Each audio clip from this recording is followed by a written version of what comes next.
ได้หายไปไทย ថ្ងៃនេះថ្ងៃប្រហែល ថ្ងៃនឹងថ្ងៃច័ន្ទទី1 គ្នានៅថ្ងៃច័ន្ទហ្នឹងពីម្សិលមិញរួចហើយ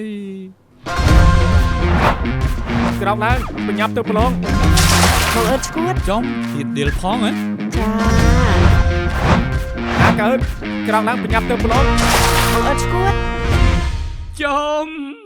ហើយវាកើតថៃណា ចង់ធ្វើតាមចិត្តទៅក្រោកឡើងព្រឹកស្អែកគ្មានអ្នកណាចាំទេ អែមណា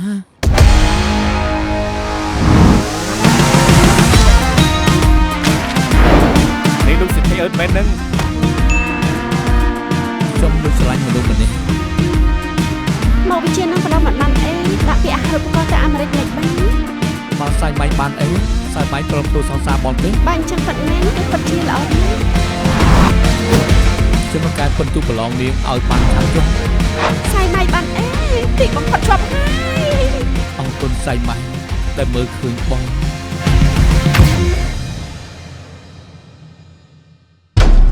រីករាយថ្ងៃអង្គារណាកូន ឯងឆ្លងមើលកូនទេកូនដំមានតួក្រោកឡើងចំថ្ងៃតែមួយរហូតបើឯងជួយផុតពីថ្ងៃជាមួយតែឯងធ្លាប់ឆ្លងកាត់គិតមិនទៅ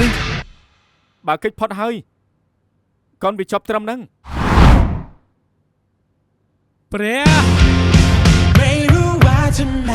នេះជាវីដេអូបងអូនស្រីសងដូចចូលការិយាល័យប្រព្រឹត្តបទអុក្រិដ្ឋដែលលួចខែបន្ទុកប្រឡង ប្រកាច់ចង្រៃអ៊ុតអើយហើយនាំរឿងស្អីឲ្យគិតទៀតហើយនឹងគឺម្ចាស់បំណង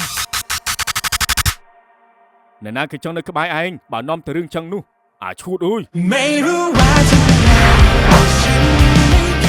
បើសៃម៉ៃសារភាពថាកែបន្ទុកតាំងពីដើមរឿងវាចប់យូរហើយមិនជាខ្មាស់គេបងអើបងគ្មានគោលបំណងក្នុងជីវិតសោះ ពេលណាទើបឯងជប់នាំរឿងដាក់ខ្លួនទៀត